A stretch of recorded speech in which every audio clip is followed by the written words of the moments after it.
Dizem que em noites em que a lua mal se reflete na água, um choro feminino se mistura ao som do rio. É um lamento prolongado, sufocado, como se cada sílaba carregasse séculos de dor.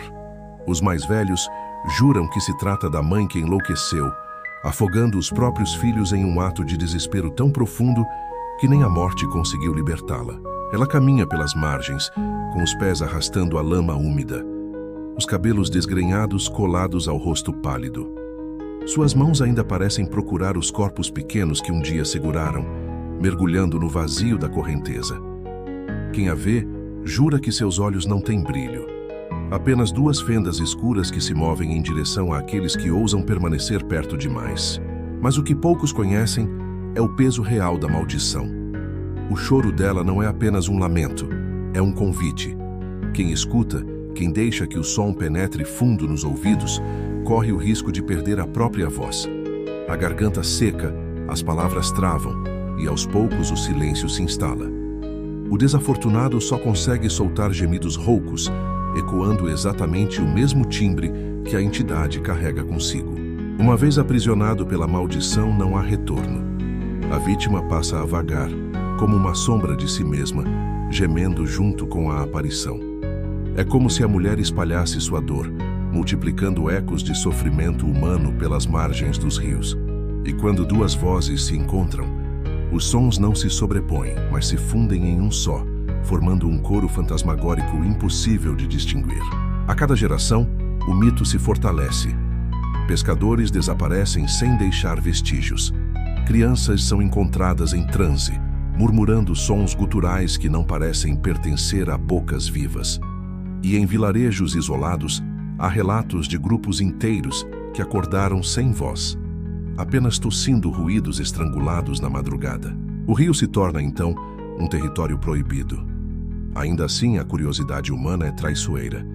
Jovens desafiam a lenda, apostando coragem, e muitos nunca retornam.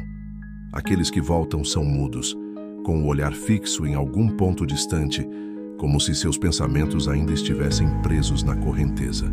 Alguns estudiosos tentaram explicar o fenômeno como histeria coletiva, ou alucinações causadas pela neblina das margens.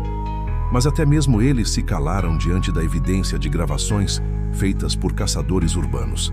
Áudios onde vozes femininas choram, acompanhadas por gemidos masculinos e infantis que nunca estavam presentes no local. Rezam que o lamento começa suave, como se viesse de muito longe.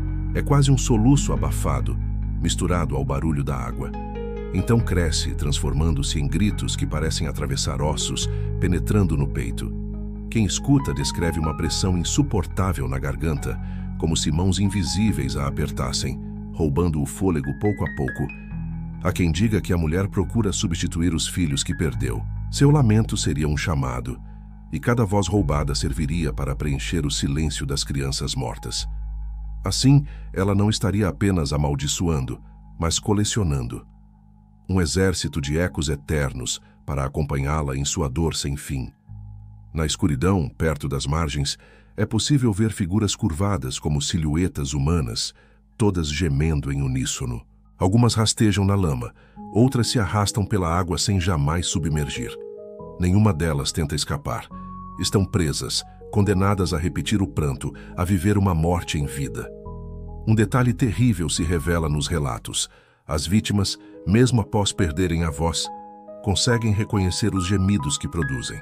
Muitos juram que o som que sai de suas gargantas é idêntico ao dos filhos da mulher, como se a maldição moldasse seus lamentos até se tornarem cópias das crianças afogadas.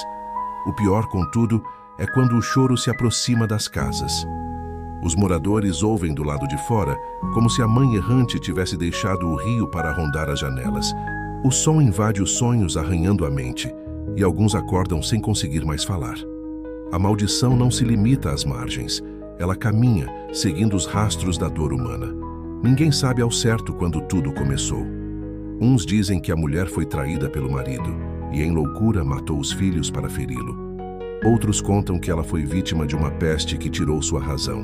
Seja qual for a verdade, seu espírito não encontrou descanso, e a maldição cresceu em proporções que nem a morte pôde conter.